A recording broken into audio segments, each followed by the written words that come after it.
Salut, j'espère que tu es toujours là. Je te remercie de suivre ma vidéo sur RDS. Je vais enlever ma caméra. Voilà. Donc, RDS, c'est quoi? Ça veut dire Remote Desktop Services. C'est un rôle que vous cliquez tout simplement sur Windows 2019-2022. C'est similaire à un ancien rôle que vous connaissez qui s'appelle le Terminal Service. Mais évidemment, RDS a tellement évolué depuis, donc ça n'a plus rien à voir. Donc, ça inclut 6 rôles qui vous permet de faire un système de fault tolérance, accès web, broker, gateway, desktop, enfin on peut faire plein de choses. Et vous avez un client, soit HTML5, soit des clients Windows, Mac, etc. Tout. Voilà, vous connaissez évidemment le protocole RDP, c'est quand même tout le monde le connaît, on en a parlé juste avant. Donc ça permet en fait compte ça permet comme vous voyez à l'écran à l'utilisateur de pouvoir se connecter sur un serveur unique ou sur plusieurs serveurs. Et il suffit d'installer le rôle RDS, ce qu'on appelle RD Session Host. Rien à voir avec la partie VDI, on verra ce que c'est plus tard. Le RD Session Host, c'est le serveur sur lequel tout le monde va se connecter, ou les serveurs sur lesquels on va se connecter. Et le RDP, c'est le protocole qui est utilisé, on a vu tout à l'heure dans la démo, entre les computers et les Session Hosts. Et on peut également avoir, mais ça c'est autre chose encore, j'en parlerai après, c'est le VDI pur. C'est-à-dire qu'au lieu d'avoir des serveurs sur lesquels on se connecte, l'utilisateur va se connecter sur sa propre machine virtuelle Windows 10 et ça soit en mode pool ou en dédié. La différence au mode pool et dédié, c'est que le mode pool, ça sera une machine au hasard. Par contre, dès que vous allez vous déloguer de la machine, faire un sign out, eh bien tout va être supprimé et vous aurez à chaque fois une nouvelle machine. Vos données évidemment ne sont pas supprimées puisque c'est sauvegardé sur des profils. Enfin voilà RDS. Donc il y a deux. Donc vous voyez qu'en haut, je vous ai mis des composants qu'il y a. Remote Desktop, Web Access, Remote Desktop Gateway. Alors, on a plusieurs solutions pour se connecter, soit à travers le Web Access, qui est quand même super pratique, ou le Remote Desktop Gateway, qui nous permet de se connecter n'importe où dans le monde à travers le client, en mettant du Remote Desktop Gateway qui va encapsuler du RDP dans du HTTPS. Voilà, on a le broker qui est la solution qui va broker, en fait, compte, qui va faire en sorte d'envoyer l'utilisateur vers le serveur le moins chargé. Et nous avons des Visitation Hosts, ça c'est le VDI en haut, et en bas c'est ce que je vous ai montré tout à l'heure, c'est les serveurs en fait compte sur lesquels les gens vont se connecter et vont lancer des applications, ou le bureau. Donc rien à voir, complètement différent la partie VDI ou la partie serveur traditionnelle. Et puis on a la partie licence et on a besoin d'une base de données évidemment pour gérer tout ça, mais ça on en parlera par la suite. Ok. Pourquoi je mets Citrix? Parce que Citrix, c'est exactement ce que fait Citrix, sauf que Citrix a une couche hyper puissante qui s'installe par-dessus RDS.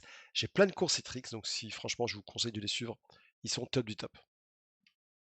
Alors, pourquoi utiliser RDS?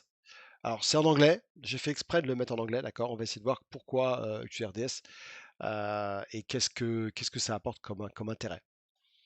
Donc déjà, ça envoie, donc ça permet en fait compte de se connecter sur un serveur à distance, donc sur un serveur ou un VDI, hein, c'est la même chose, et de pouvoir réagir avec le desktop. Et tout ce qui est clavier et souris va être envoyé au serveur, donc vous allez voir en retour uniquement l'affichage. Donc c'est un full desktop environnement, évidemment. Et on a également on a ce qu'on appelle les RDS applications, c'est des applications que vous voyez sur le serveur. Et on a l'impression que ces applications sont installées localement, non, puisqu'elles sont installées à distance sur les serveurs. N'oubliez pas qu'on a deux types de desktop. On a soit le serveur sur lequel les sessions sont partagées ou les VM, ce qu'on appelle du VDI. Et RDL permet à travers un mode sécurisé de pouvoir se connecter soit sur un desktop complet, soit sur une application, on verra, soit sur une VM, le VDI, sans avoir besoin de lancer de VPN derrière. Et puis, on va pouvoir centraliser tous nos utilisateurs, en fait, compte et savoir qui a le droit d'accéder. On a la device redirection, hein. Donc ça c'est important puisque on va pouvoir rediriger n'importe quel driver. Et surtout, ah oui, consolidation des applications, évidemment, mais ça c'est clair, puisque les applications, vous les installez plus sur les postes de travail, mais vous les installez sur les serveurs RDS. Est-ce que c'est toujours clair? Yes, on continue. Donc le remote access, évidemment, pouvoir se connecter à partir de n'importe quel ordinateur, computer, kiosque, tablette, sur même des vieux devices sur du RDP sur mes serveurs. Protection des données, puisque les données ne sont pas sauvegardées sur les postes de travail. Donc ça c'est génial. Pour des branch office access, pouvoir se connecter à distance à travers des filiales dans le monde entier, même si on a un réseau lent, eh bien, le protocole va optimiser au maximum l'affichage. et puis évidemment, pouvoir se connecter en fait compte sur des machines qui sont peut-être lentes, mais par contre utiliser des serveurs très puissants. Donc je peux avoir un vieux PC, je m'en fiche puisque je me connecte en RDP sur un serveur hyper puissant. L'expérience du client. Donc là, évidemment, le client permet de se connecter à travers un desktop complet. On a vu ce que c'était, en encryptant les données. Ça, c'est important. Ça réduit tout ce qui est bande passante. On a tout ce qui est full desktop ou remote app. On le verra après. Remote app, c'est quoi? C'est la possibilité de voir uniquement des applications qui apparaissent, en fait, compte, même les mettre sur le menu démarrer. Donc là, je clique sur l'application et ça va exécuter l'application à distance sur mes serveurs RDS. Automatic Reconnect, donc là ça veut dire que si un utilisateur se déconnecte, je peux automatiquement le reconnecter. Et surtout la redirection de tout ce qui est j'ai localement sur mon poste de travail. Donc si sur mon poste de travail j'avais un driver, une printer, un clipboard, smart card, c'est redirigé vers la session du serveur. Top, hein. Donc c'est ça, tous les avantages des RDS. On continue, tout ce qui est Media Redirection. Donc évidemment, le multimédia n'est pas envoyé du serveur, mais est envoyé en fait compte avec une série de bitmaps sur le client. Et l'audio et vidéo, par contre, lui, est redirigé dans son format. Et surtout, pour éviter que le serveur travaille trop pour envoyer tout ce qui est multimédia, on a le RDP qui supporte le H264 AVC Codec Playback 444. Au niveau du client, on peut avoir plusieurs moniteurs, évidemment. On a tout ce qui est GPU avec la solution de Discrete Device Assignment. On a tout ce qui est SSO. Et puis, on a du CPU Disk et Network Fair Share. Faire en sorte que si vous êtes sur un serveur RDS et qu'il y a au moins il y a 30 personnes qui se connectent sur le même serveur, je vais pouvoir faire en sorte qu'il n'y a pas un utilisateur qui bouffe toutes les ressources et les autres utilisateurs se plaignent en disant ouais, le serveur est super lent. Non, tout ça, c'est possible également de le faire avec du CPU Disk et Network Fair Share. Donc, je veux bien faire la différence entre les deux modèles qui existent. On a ce qu'on appelle du Session Based Desktop Deployment. Là, ça veut dire que l'utilisateur, hein, je vais vous montrer ça sur un. Alors, je ne sais pas si je peux dessiner là-dessus. Je vais vous montrer ça donc à nouveau sur ma petite voilà mon super schéma. Alors, on va dessus.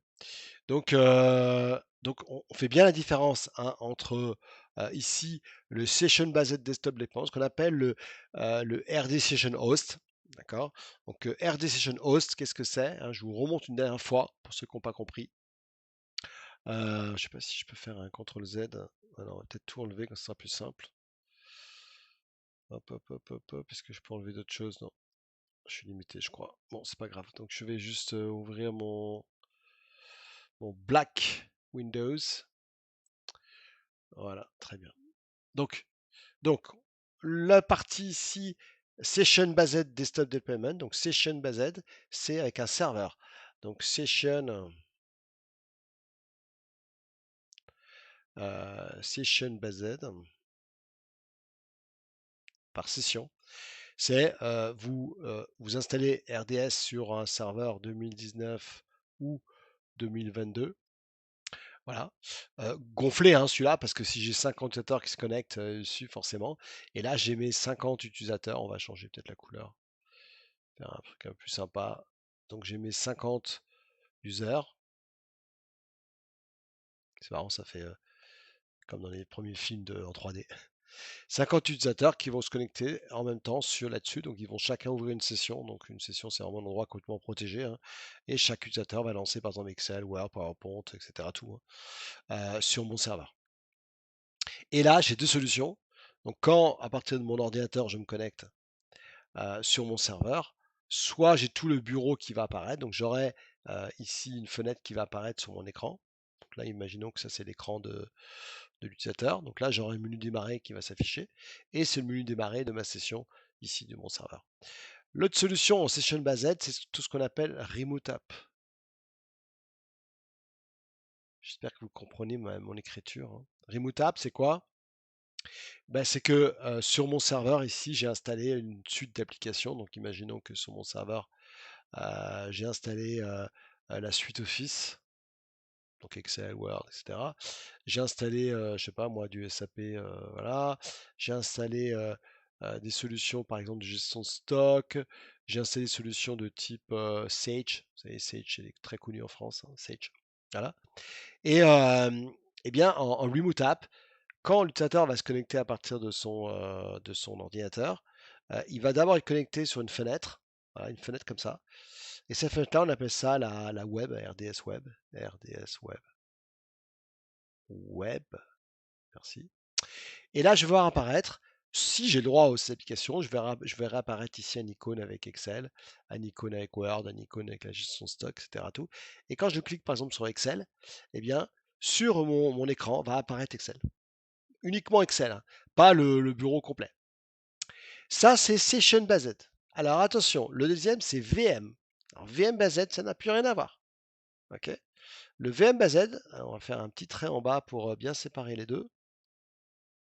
Le VM Based, on appelle ça du VDI. Ok. Donc VDI.